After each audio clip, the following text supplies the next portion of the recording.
একজন শিক্ষক বলতেন, জীবনে যা কিছুই করো না কেন নিজের সুখের চাবিকাঠি অন্য কারো হাতেই তুলে দিও না।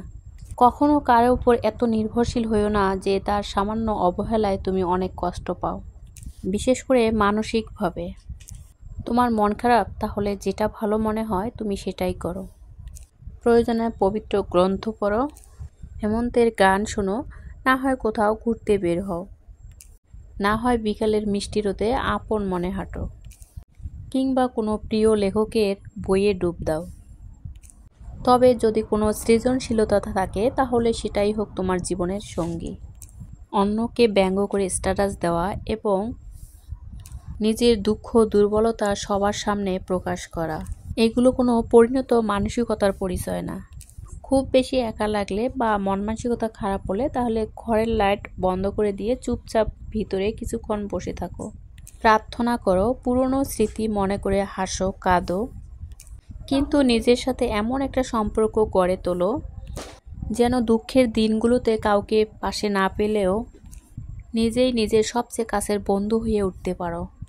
যদি কোনো কাজে সফল হও তাহলে নিজেই নিজেকে পুরস্কৃত করো, আর যদি ব্যর্থ হও তাহলে নিজের উপর একটু অভিমান করো, তবে হাল ছাড়বে না।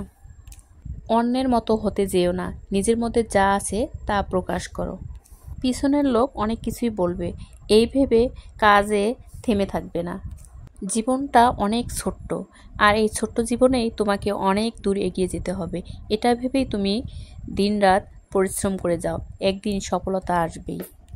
তোমার পরিশ্রম তোমার সাথে কখনোই বেইমানি করবে না, তুমি একটু ধৈর্য ধরে কাজ করে যাও।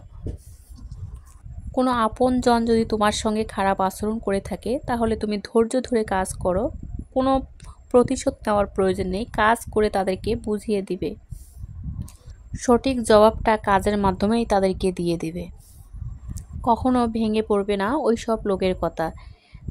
একটা কথা মনে রাখবে, তুমি যাতে ভালো কিছু করতে না পারো এজন্যই তোমার দিনরাত সমালোচনা করবে, আর এটা ভেবে তুমি থেমে যাবে না কখনোই। তুমি তাদেরকে সুযোগ করে দাও সমালোচনা করার, আর তুমি অনবরত কাজ চালিয়ে যাও। দেখবে একদিন সুখের দিন তোমার হাতের মুঠোয় চলে আসবে। সবাই ভালো থাকেন, সুস্থ থাকেন।